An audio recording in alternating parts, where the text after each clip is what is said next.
Hey everyone, welcome back to Adherent Apologetics. As always, we're brought to you by you with your support on patreon.com/Adherent Apologetics. Today I'm joined once again by Will Craig. You may remember him from Thursday if you were planning on stopping by.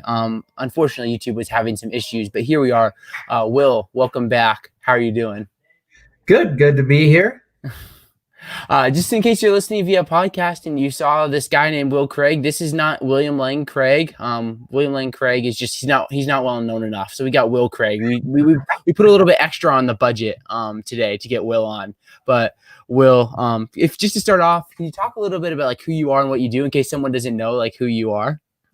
Yeah, sure. So as he has said, my name is Will Craig, William Lewis Craig, not William Lane Craig. I am a second-year math PhD student at the University of Virginia, studying in number theory. I'm originally from North Carolina, went to college at Virginia Tech, now at UVA. That's been Christian for about, it's three and a half years now or so, I would say. Yeah. I think I did that right in my head. I mean, you are like a PhD math student. You should be able to figure this out. Yeah, because I think it was 2017. Yeah, it'd be 3 years then. In case you guys don't know who Will is, he's been on a few times. One time he came to talk about the argument from mathematics, another time about mental health. Will did a great job of laying out the argument from mathematics. You can go back and find that if you haven't listened to it before. Definitely worth the time. But today we're just going to be talking to Will about his journey to Christianity, about apologetics and things like that. Will was an agnostic at one point, but now he's a Christian. So whenever you're ready, Will, just take some time and just kind of like lay down your story, kind of like who you are. I mean, you talked about who you are, but just like your journey into like agnosticism and like back to Christianity and like what that looked like, and take as much time as you need to do that. Yeah, thanks. So it's a little, I don't always quite know exactly what to say and what not to say, but I guess I'll just start early on just for background. I grew up in a Christian home. I grew up calling myself a Christian. I don't think now when I look back, I don't think it would be appropriate to say that I was a Christian, but I certainly thought of myself as a Christian for a long time growing up. Another thing about me growing up is I have ADHD and had a difficult time. The combination of having ADHD and being super, super into math since the time I was like 4 doesn't make for a very good social life or very high self-esteem because of social life. So there were always some kinds of self-doubt and problems there that would kind of blow up on me a little bit later in a bigger sort of way.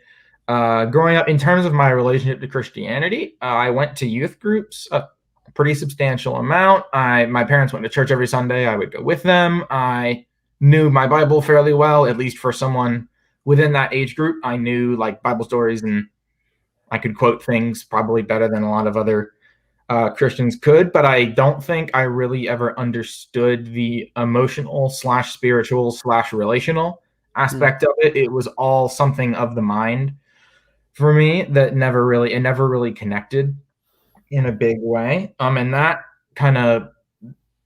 was kind of the whole narrative through like middle school and high school. So getting kind of very slowly more and more disconnected from things relating to Christianity. I still, in my head, believed a lot of the basic things, but I kind of was slowly detaching myself from it, although I still thought that I believed all of it. And then when things really started to change, I would say would be kind of towards the very end of high school, so like senior year, especially the second half of senior year, and then first semester freshman year of college at Virginia Tech. Just for a reference of the thing that got it changing, it wasn't really anything intellectual per se, although there were certainly intellectual type questions that later became kind of intertwined with it. The big thing that started my course away from Christianity at that point was, I don't want to give too much detail about this because it's not just about me and I don't feel comfortable revealing details about other people's lives, but there was a person with whom I was very close at the time who treated me very, very poorly. I would call it emotional and verbal abuse for a pretty substantial period of time. And that coming from a mental place where I already did not think very much of myself and had a very difficult time making friends.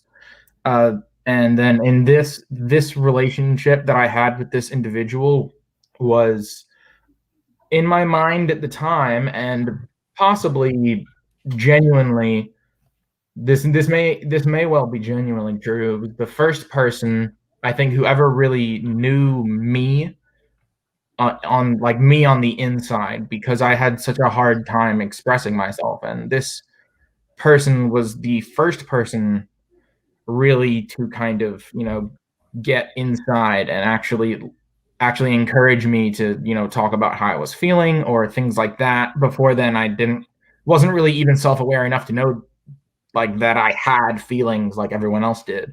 Being so into math, people would often think of me more as some kind of like number crunching machine than as a person. And so at the same time that I was kind of learning about my own internal emotions for the first time, I was also being really deeply hurt by this person. Every time I made any kind of mistake, accidental or intentional or whatever, what have you, or even imaginary, even if it wasn't really a mistake, it was just something that was perceived as not desirable or whatever, then I would get yelled at. The best case scenario would be pretty severe yelling, and sometimes leading to a lot of insults. I would get like blocked temporarily out of anger. There were a lot of far more severe instances of mistreatment that I don't think would be appropriate to say on a YouTube stream. If anyone wants to talk to me about these privately, I'm happy to talk privately. But like things that would involve that would get too graphic to really be appropriate to bring up here. So I don't want to do that. But the point is, in the moment while these things were happening, as many people who are in an abusive situation are, I was kind of under an illusion of this being fine, not really realizing that I was putting my entire self-worth into this person and putting my entire emotional health onto this person. And so then when that relationship when my relationship with that person ended in towards the end of my freshman year of college, I completely collapsed psychologically, physically, pretty much in every way you could imagine. One way that I often put it is it came to a place where, as a mathematician, I would hear the phrase "I love you" the same way that I would hear someone trying to convince me that 2 + 2 is 5. Just didn't. It would go in one ear and out the other. Like, yeah, okay, you're saying that, but that's just so obviously false, because why would anybody feel that way about me? That doesn't make any sense. There's nothing to love here. I struggled very, very briefly with self-harm. That did not, and it was not a, I guess, quote, severe kind of self-harm in the sense that nothing that could leave behind a scar or anything like that. And it was just one or two isolated occasions, but I struggled with thoughts about it a lot more. I can remember times crossing the street kind of in my head, hoping that I had accidentally not seen a bus coming or something. A lot of really dark thoughts about myself, about life in general. I never really I wouldn't say that I ever wanted to commit suicide or that I had suicidal thoughts, but I didn't exactly want to be alive either. I would have been quite okay at that stage of my life. I would have been quite okay with dying. I wouldn't have minded too much. So that was all really difficult. And in relationship to God during that time, as many people going through these kinds of experiences would, I began to think, wait a minute, why is all of this happening? If God is there, then why am I hurting this much? Obviously I could understand in myself, like, okay, well, some amount of suffering is gonna happen, and like that never made me question anything, but it became so severe, and then joining this with the thought that I just couldn't conceive of anybody or anything loving me, that brought me to a point where I began to say, like, well, then if nobody can love me, God can't love me. But if there is a God, then, or a God anything like what Christianity talks about, then that God would love me. And so it all was very confusing because it seemed like there couldn't really be any God like that. It did not make sense in my head. And so I did, but I never really concluded that there definitely wasn't a God either. I would say at the time, it would probably have been, I would kind of flip between some kind of like deism and some kind of agnosticism based on my mood almost, just depending on the day, Mm-hmm. depending on what made the most sense in context for convenience reasons, which makes me think I was probably more of an agnostic if I would flip on the question based off of whatever situation, like whatever made the situation the least uncomfortable for me. I don't really know though. It was very dark, very confusing. I didn't really know what was going on during that time. And so coming the beginning of getting out of that place, I would put the beginning of that process when I joined the marching band my sophomore year at Virginia Tech. I marched sousaphone for anybody who wants to know. I don't even know what that is. That's the big, like, it's a tuba that you wear. So like the tuba will move across, like it'll sit on your left shoulder, this giant bell like right here, and it's like 20 or 30 pounds. It's very large. It's the biggest instrument that's not a drum. If you watch a marching band, you should be able to find it relatively easily. Hmm. So I played that. That was a lot of fun. But through that, I got to know some people I began to make some really good friends. One in particular, whose name is Emily, was a very good friend, and also at the time was dating the guy who lived in the dorm like next to me my freshman year. So like we had some mutual connections before I got into the marching band, and then I did, and then I saw her more. Our social group would like walk to practice for it was like a 15-minute walk every day there and a 15-minute walk back. So I spent a lot of time around these people, and that was all really cool. And I knew that she was a Christian, but for a lot of that time, it didn't really come up very much.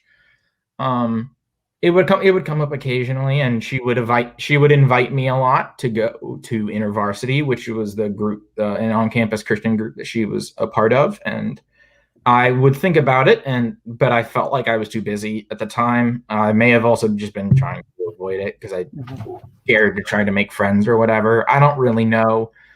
That it was all very confusing. I'm not sure if I was trying to avoid it or not, but I didn't really go that semester. But then towards the end of the semester, the point where things really started to change was she in December of that year. She went through a breakup for a pretty long relationship, and it was really hard on her. And when I could kind of just, I remember being able to just see it on her face and thinking about all of the pain that I had been going through with this other with the other person who I had mentioned earlier. And I remember thinking to myself that even if I'm never going to be, loved by anyone again, maybe at least I can try to help this not happen to somebody else. Maybe that's something that I can do. Just make sure that nobody else has to hurt the way that I'm hurting right now. And so when I got a chance, I had kind of a one-on-one conversation with her and told her some of the stuff that I had been going through, which I'd been going through for almost a year at that point, but I hadn't told anybody before how much pain I was in, or that I had been struggling with things like self-harm, depression, anxiety, flashbacks, anything like that. And I started to share a little bit of that with her. I didn't share very much, but something weird, or at least weird to me, happened when I started sharing these things. She she completely forgot about what had happened to her, and she just started trying to help me. Mm. And she wouldn't let me talk about what was happening to her. She just wanted to. It's a fond memory, but Mm. she kept trying to make sure I was okay and wanting to talk about the things that I had been going through, and I didn't know how to process it at the time. In that moment, I was just sitting there like, wait a minute, nobody could ever love me, but she's kind of acting like she does. This is weird. Mm. And I don't mean love like romantically or anything. I just mean like the basic platonic agape. So as I didn't know this word at the time, but agape kind of love, like that sort of self-sacrificial sort of thing. So in my mind, it's like, all right, it kind of looks like I'm being treated like that, but also nobody could ever treat me like that because I suck. So like, what's going on here? This is confusing. I don't know what to think of this. So that did end up kind of bringing us closer as friends. And then a similar thing happened about a month later with another friend in that same group who happened to also go to InterVarsity and had recently become a Christian. And so in the time between that first and second semester of my sophomore year, getting some very unusually kind treatment from some Christians who had been inviting me to this group. And so at the beginning of that next semester, I thought to myself, you know what? Like, what do I have to lose? Maybe I can, like, maybe by going there, I can like make a friend or like find a relationship or something, and maybe that'll help some of the pain go away. Who knows? What do I have to lose? And then I went, and then just everything was different immediately. Something was I remember the very first time that I went to that group. I think if you added up the like time snippets that I was crying during, it was probably like 20 minutes out of an hour. It was really intense. I didn't really know what was going on emotionally, but the talk at the large group, the first one that I went to, was about the spiritual disciplines of silence and solitude, and it brought to mind something that I had been using as a coping mechanism. I had been going out on long walks alone at night for like, some of them were as short as like 20 or 30 minutes. Some of them would even be like 3-4 hours of just like talking into the night, not really thinking necessarily of anybody listening to me. Sometimes like pretending there was someone like next to me on the sidewalk that actually cared about me. And pretending to tell them all of these things I was feeling. And then that kind of hearing a person in a position of religious authority say something like that, talk about this kind of discipline, kind of got me thinking that maybe there is something to this after all. Maybe I need to look a little bit more into this. And I definitely was still not at a place where I thought that I was sure that God existed or that God loved me or anything like that. But given the amount of emotional connection that happened there, I thought, well, there's got to be something here. Maybe it's not religion, but it's something. Maybe it's not God, but it's something. I'm going to figure out what this is. And so I kept going. Pretty much every time I went, there would be a substantial amount of crying, a substantial amount of emotions that I had to process and think about. And then after about a month of this, there was a retreat that the group went on, and I went. And it was I learned after deciding or committing to go that the topic of the talk, or the topic of the weekend, would be the Holy Spirit. And having grown up a Christian, I didn't really know much about that actually. And I remember thinking like, oh man, these talks can be really boring. Like, what is this? What is this going to be? This is weird. But there are some cool people here, so I'll still go. Maybe, who knows? Maybe it'll be fun. And then I just got floored while I was there. Pretty much everything this guy said just shook me really, really deeply. I didn't exactly know what was going on yet for at least the beginning part. All I knew is that whatever this guy was saying there was something really true in it. And then it was about halfway through, I believe, when this happened. We were doing something called a guided prayer. I think that's what most people would call it. But what we were doing was the speaker was kind of trying to had us like close our eyes and tried to like set a scene of like we're in a room with Jesus, and like he's like, it was a room with like a table, and I think it was a dining table or something, and just kind of setting this scene for kind of a prayer and reaching out to the Holy Spirit and whatnot. And there came a point where like he was saying, okay, and Jesus is like walking up to you and he says something. And then I heard a voice.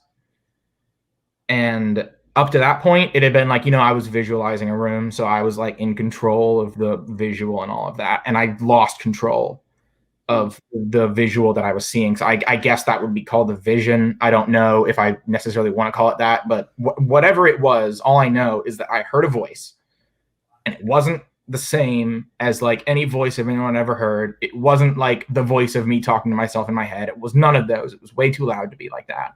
And no one else in the room heard it. And the voice said, "It's okay. You can love again." And I was in shock. I didn't know what to do, what to think.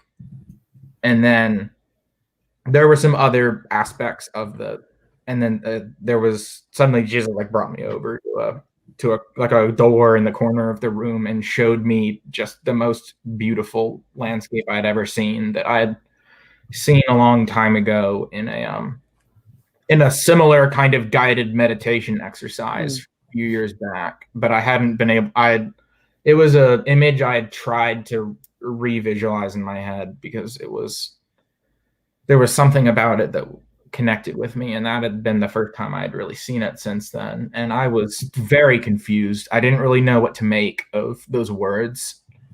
It's okay, you can love again. I didn't know what to make of the fact that I had just heard a voice. That was weird. Hadn't heard nothing like that happened to me or anyone I had known before. So I didn't really know what to do with this. And right after this exercise, we broke out into small groups, and the leader, whose name was Jake, of the small group that I went to, opened it up with like, you know what, guys, there are things like that we could talk about here. There are like guided questions we could do, but I don't really want to do any of that.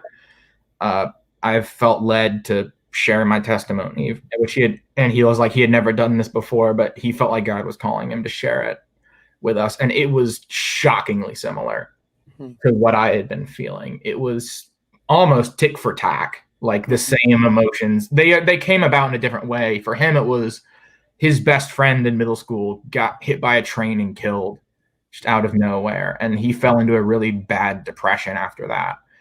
And the emotions that he was expressing were the same, like almost the same words that I had been using in my head to think about what I was feeling. And it was so bizarre. And then he was talking about how coming to Christ had given him, had helped him with this, and how he, like felt loved for really the first time.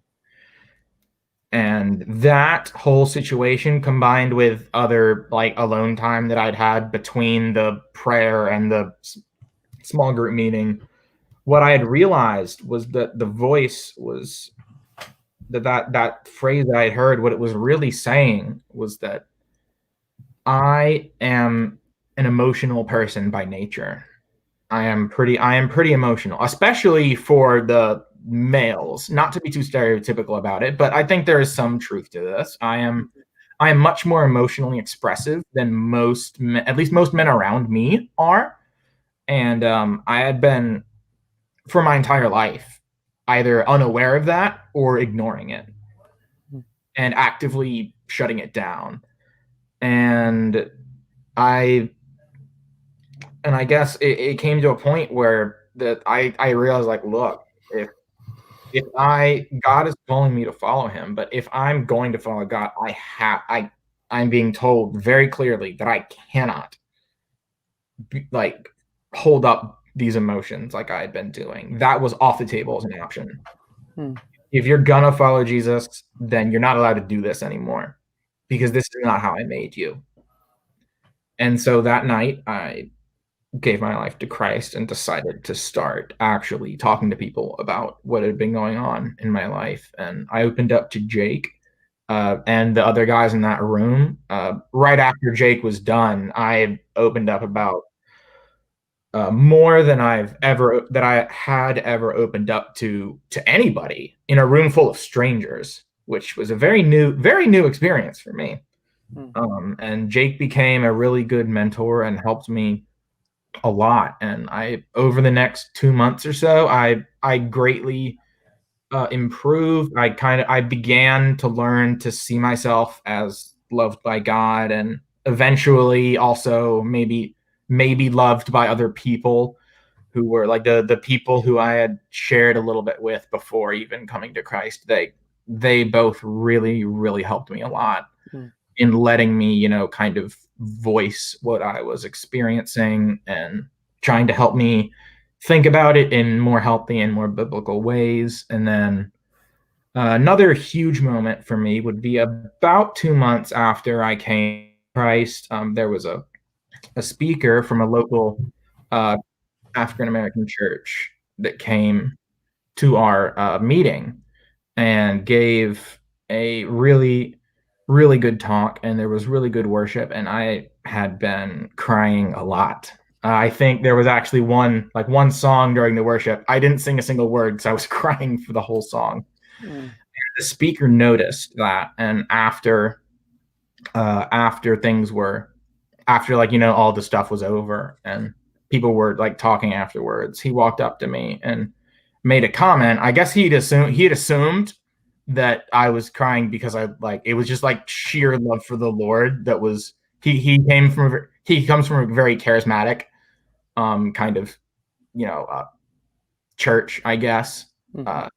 That's very expressive, and it looked, I guess, to him like that's where it was coming from. But I opened up to him and was like, well, yes, I am trying to love God, but that's not really where this is coming from. This was coming from a place of a lot of depression and darkness and self-loathing and all of that. And so I gave him I didn't even tell him the reason for those feelings. I just told him that those feelings were there. And then he got someone who had come along with him, and we went into a corner to pray, and I told them a little bit more. And then we prayed together. And then during the prayer, the person that he had brought along, she prayed for probably about 10 minutes over me. And it was a very confusing 10 minutes, because I remember during that prayer just thinking wait a minute, I did not tell this person that I felt this way. How does she know that I feel this way? It was every 20 seconds or so, something would be said hold on a sec, I never said that, but you're also right. How do you know that? This is weird. What's going on here? And then after the prayer was over, the woman that he had brought and told me that she wasn't even planning on going there that day, but that she's realizing now that God had called her there. And then she broke out. She pulled out her her medical ID and said, I am a psychiatrist or a psychologist. I forget. I guess psychologist, given her what I know her job to be, that specializes in interpersonal and relationship therapy. And I saw, which of course was the entire nature of my problem, unbeknownst to either of them before coming over to pray for me. And I just remember I saw that card, and just the entire world looked different. I remember it felt like I had been wearing metal armor for my entire life, and that it was just finally off. And I have never felt as happy as I did the rest of that day. It was very confusing. I didn't really know what to think of it, because I had never felt so free before.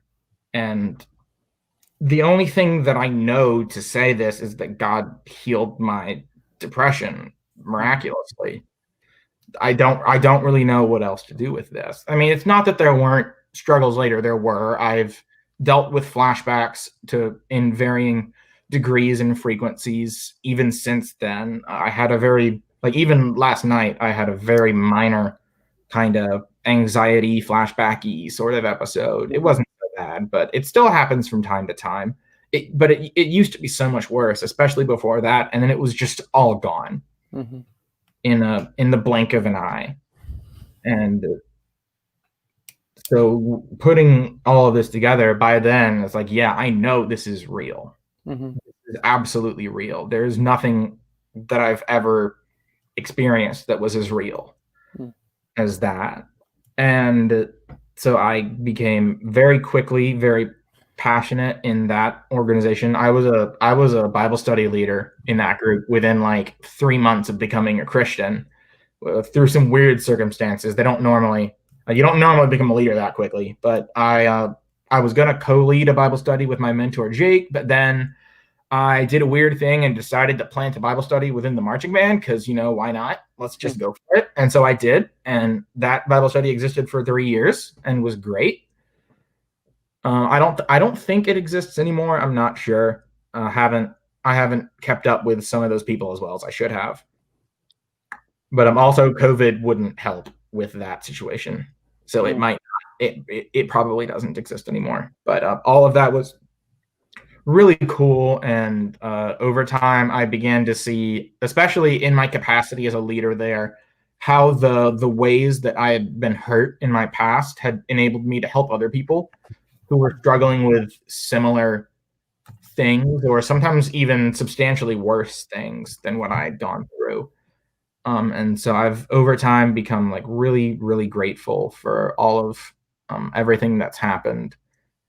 Even the bad stuff, to some extent, I would say that that if you gave me an opportunity to wipe it away, I would say no. I don't want to wipe that away because that made me who I am. And you may notice that in all of this, apologetics never came up.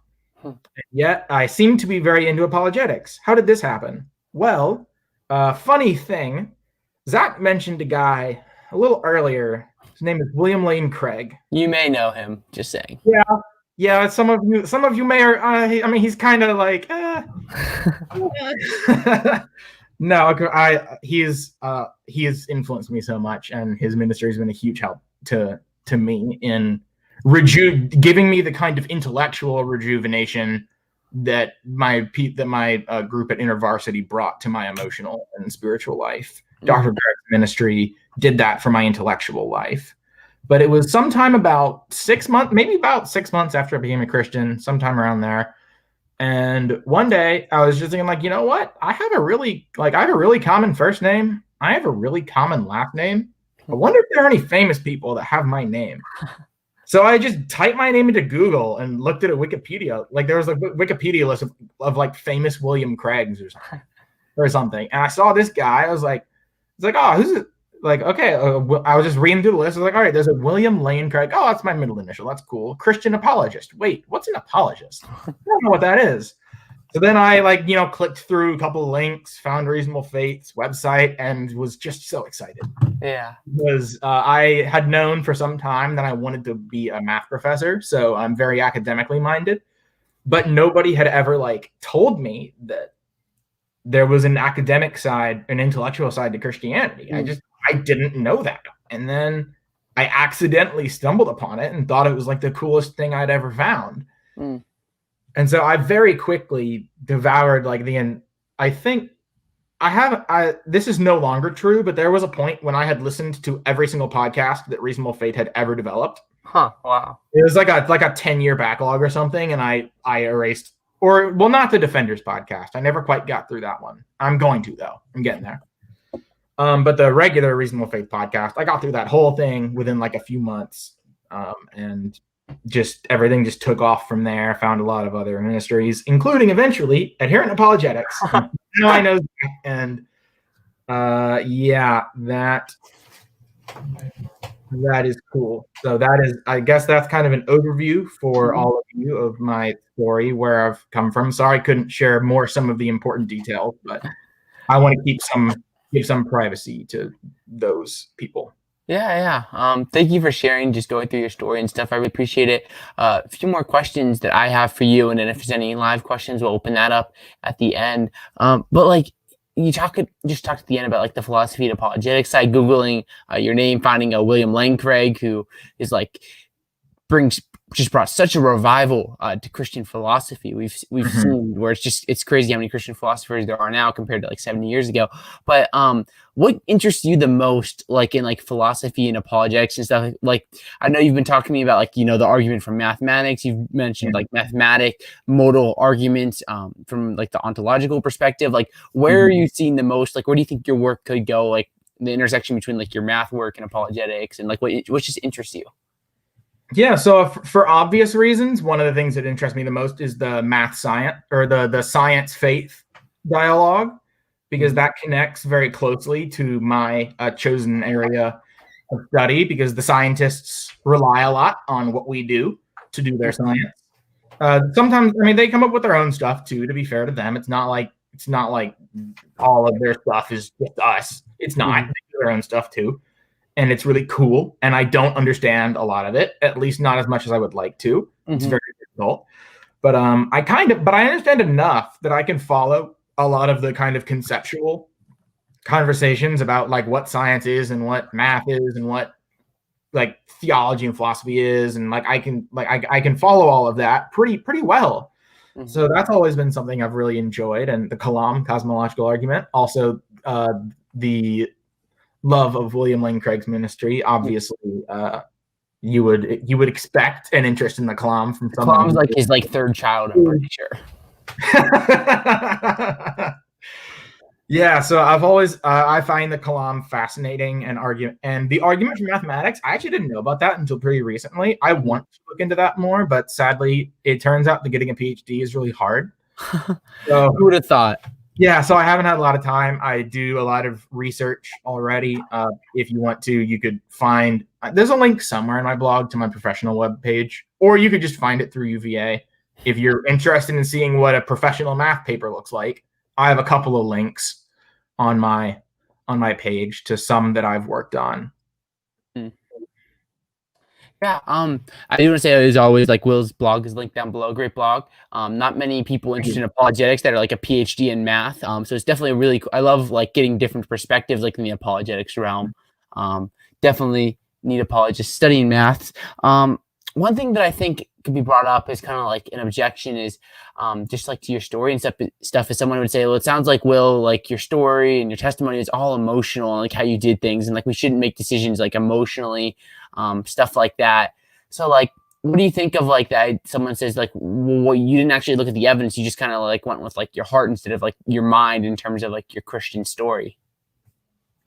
Oh, well, I mean, if you're trying to defeat that kind of a conversion based off of, so I guess one thing I would say is, well, emotion is a type of internal experience. And I would need you to differentiate between that and other internal experiences. For example, there is no empirical evidence that you can give me that the external world exists that I can't explain with Descartes' evil demon hypothesis. So how are we going to go about this? We can't just rely on, and of course, this is not to discount science, and this is not to discount, physical external evidence and things like that. But the point would be that that's not like omnipotent. You can't just do everything with that kind of objective external evidence. And also, I would say that, or whether or not what I actually had was a vision, I'm not even sure, but let's just call it one for the sake of discussing it. I feel like that's pretty good evidence. That's the sort of thing that, like, if you ask like a Dawkins figure or a Hitchens figure what they would need, they'll say things that a lot of them will say things like, I would need to like see Jesus in a vision in front of me, like with a cross in the sky and all of that. It's like, well, I kind of had one of those. I heard a voice in my head that no one else could hear, and was not something that I would have thought in my mind, because that was the polar opposite of everything in my mind at that point in time. So that explanation just doesn't make sense. I also don't have schizophrenia or anything like that, so that doesn't make sense. It just seems like the most reasonable inference from that experience, and also the fact that the message that voice gave me was a true message. That's not trivial. Because if I'm having some kind of like psychotic experience or psychotic episode, what's the probability that it's going to tell me something true? Well, that doesn't seem very high. It's at most 50%, possibly lower. And so those things would kind of, I think, put together to, I think that what I would say is that doesn't mean that Christianity is definitely true. And I would want to only go so far as to say you can't just discount personal experience like that. It has a place in the conversation. Yeah, I think just very briefly, like I think a lot of times the emotional side and the intellectual side are so important because at least if you can distinguish between the two, it helps you understand because people really don't make decisions from just the heart or just the mind. It's usually the two are very interconnected and such. What we'll do now is we'll open up to a little bit of Q&A. There's a few questions. I thought of one other thing I could add. Go ahead. Yeah, we have time. Yeah, so I was thinking a little bit more about the whole thing, and like maybe one thing I would say, and this is something similar to something that Dr. John Lennox, who I also love, said, talking to Richard Dawkins. This is kind of going off of that, but say that let's say you're married, let's say you're an atheist, and let's say you're married. Wouldn't it be true that a lot of the evidence you have that your wife loves you is emotional evidence? Or the evidence that you love your wife, isn't a lot of that emotional evidence? So can I discount all of that because it's emotional? Well, I think not. I think that in that context, that would be entirely appropriate as a kind of evidence to bring forward. And because Christianity makes the claim that God is relational, that we can have relationship with God in some sense, I think it would be entirely appropriate to bring as one piece of evidence in a cumulative case, an emotional piece of evidence. Not that that's necessarily going to convince someone who doesn't yet believe, but for me, that's very real evidence for me because it's an experience that it's just as real to me as my conversation with you is. Awesome. Well, thank you. One thing, we'll go into Q&A now for a little bit. So if you have questions, as I said before, feel free to drop them in. There's a few, and we'll just kind of see what happens. We'll go for about 10 or 15 more minutes. First is from Kyle Volmar, which says, what are Will's favorite arguments for God? Hint, the right answer is an a priori arguments. Yeah, actually, you're gonna have to message me what the a priori argument is, because I don't actually know what that is, or at least if I do, I don't know it by that name. I would say that my favorite two are, at least in the sense of the ones that I enjoy thinking about the most, would be the Kalam and the argument from mathematics that I presented on, I guess it was about a month or so ago now, on Zach's channel. Although the argument from mathematics is very new to me, so I would need to do more research to determine whether or not it's definitely convincing to me. But so far, I find it pretty convincing, given my background in math. I think all the claims that Dr. Craig makes about mathematics are dead on, and I think all the claims he makes about science on the conceptual level are also dead on, as distinct from mathematics. And so I find all that convincing. The Kalam is also just a lot of fun. You get to go into a lot of different areas with the Kalam. You get to go into philosophy of time. You get to go into metaphysics. You get to go into science. You get to go into causation. You get to go into a lot of cool stuff. So I enjoy that one. The Kalam has to be like one of the most debated things in philosophy. Like I just saw like these people are just always responding to Dr. Craig. Like there was Alex Malpass a few months ago on his like progression, his argument from like with time and like all that stuff. And then there was just a few weeks ago, Woodlandberg released an article saying it was like self-defeating in a sense. I'd have to go back into the paper to dive into it. I'd have to do that too. I think I saw a video from Elephant Philosophy. Yeah, that would probably been covering it. Yeah, I'm gonna have to listen to it. I haven't done that yet. It has to deal with like God going from timeless into time. I have to. Oh, okay. That was like I see. Okay. Yeah, so interesting stuff. Kind of goes into this next question here from the programmer, which says, what did you think of the Kalam cosmological argument? Do you think it works? Are you an A theorist or a B theorist? So really just like everything we just talked about. Yeah, so I didn't talk about my theory of time though. Yeah. And so I do think the Kalam works. I think the premises are true. And of course, there are different ways you can formulate it. There's the ways that I'm most familiar with are Dr. Craig's and the one that Capturing Christianity is using in his debate with rationality rules. I believe that that's that it was formulated that way by Coons and Proust, I believe. I have Proust's book, but haven't read it yet. But I believe that formulation might be due to them. In any case, I think both of those forms of the argument work in the sense that I think the premises are true. I think they're more plausibly true than false, and I think they're logically valid arguments. In terms of theory of time, I'm an A theorist. Sorry to you B theorists out there, but I'm still pretty convinced by A theory. I'm open to B theory. I think it could be true, but I have problems with certain aspects of Christian theology and experience with B theory. So I withhold from believing B theory. Yeah. Just to clarify, just for anyone who's not listening, A theory is like they're the past, present, future. They're real, they're distinct. B theory would kind of say they're all equal in a sense. That's a very short summary, I hope, of the A B theory. And such. A few more questions here. Kyle said he was talking about ontological arguments like modal perfection arguments. Maybe your take on those. Okay. So you're talking about a class of arguments. Yeah, those are cool. I've been thinking about at some point. I know that a mathematician by the name of Kurt Gödel actually came out with a mathematical ontological proof. By mathematical, I mean he used the notation of mathematicians to do an ontological argument. And so I want to look at that. I haven't really studied it, so I'm not sure if it's a good one or not, but I would at least like to look. I think it's something like 25 or 30 premises long, so it's rather complicated. But I mean, a lot of those are conclusions, but still pretty big argument to have all those premises. Yeah, still a lot of like looking to do in the details.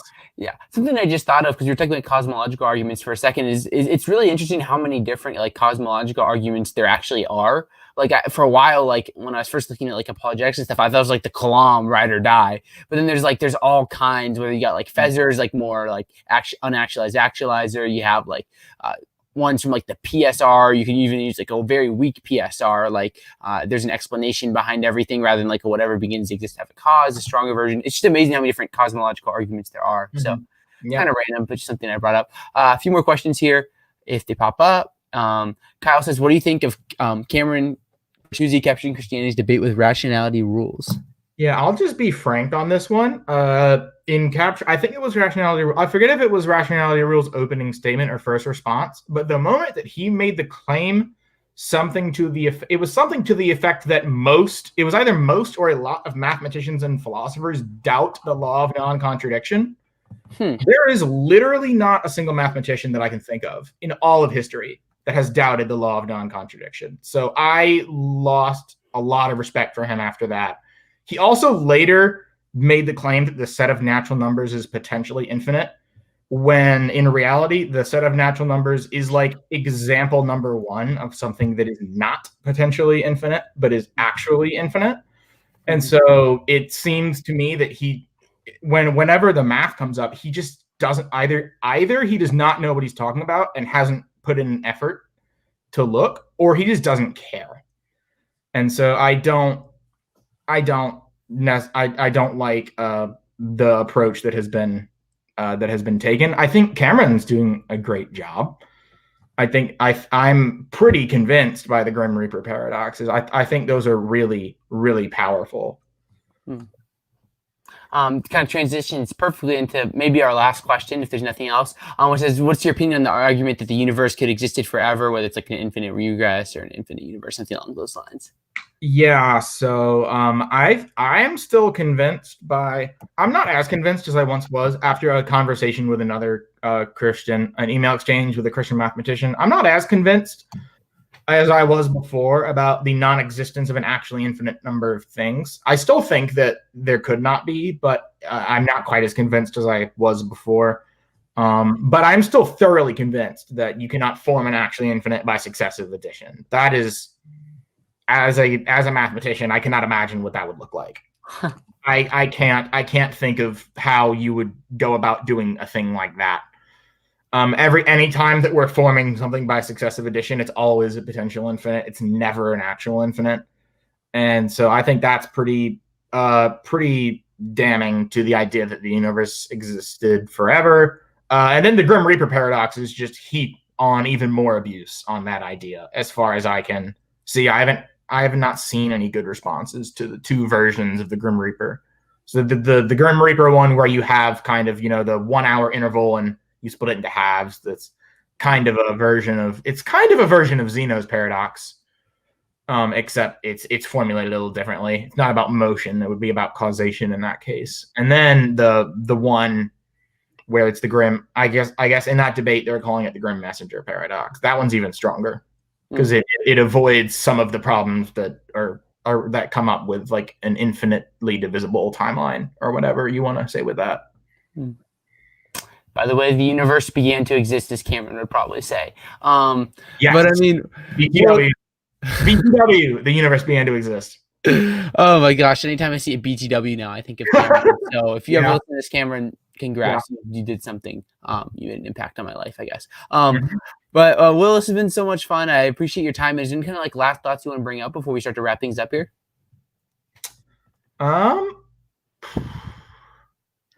I guess one thing. I guess since a lot of the Q&As came related to like Kalam or math science philosophy things, I do want to just give a kind of a note for everyone out there. A lot of people who don't like, if you're hearing someone talk about math who like doesn't have a PhD in math or philosophy, they're probably botching a lot. Whether or not they're Christian or atheist or whatever, it seems to me that like every time I've heard some kind of non-expert, like Graham Oppy, for example, Graham Oppy did a wonderful job. I found he never made any like horrifying mistakes about the mathematics. I disagreed with him on some things. I think if you saw his dialogue with William Lane Craig on the argument from math, I think most people listening to that are going to not really know what's going on. Like Oppy, I could tell he knew. I disagreed with some of what he said, but he knows what's going on. It seems like a lot of people who are at the like lower levels, they just don't know what's going on with the mathematical end of things. So I would advise caution with those, and also never dismiss personal testimony, because that is important. And I have seen people come to Christ because of personal testimony, including mine. I've seen one person give their life to Christ after I gave mine. So never discount that. But as famous people on YouTube say, claims aren't evidence. So you need to prove to me that God exists, and you haven't done that. So, yikes. I guess they got me. It's all over. Well, their claim that claims are evidence isn't evidence. It's just a claim. So exactly. I need evidence for the idea that claims aren't evidence. Well, I think we'll leave that for another day. But Will, thank you so much for coming on. I'd encourage everyone, if you're just here and you don't know who this Will Craig is, obviously you probably know who William Lane Craig is, but the new Will L. Craig, who'll be taking the reins over maybe. There's a link down below to his blog. You can follow along. Great blog. If you're new to Adherent Apologetics, I'd encourage you to subscribe. You can leave a like on the way out if you're listening via YouTube, or leave a review if you're listening via podcast. And if you enjoy the show, you can support the show on patreon.com/Adherent Apologetics. Right now, we're about 85% funded, I think, something like that. So I really appreciate everyone's support. And if you don't support, you can support on Patreon for like $1, $2, $5 a month. Anything helps. But Will, thank you so much for your time, man. It was such a great conversation. Just hope you have a good evening. And thank you so much for just sharing your story. I really appreciate it. I'm sure everyone listening did. Oh yeah, I love doing it. It's always fun. Yeah, well, I appreciate your honesty. Appreciate you tuning in. Thank you. And God bless everyone. I hope you have a good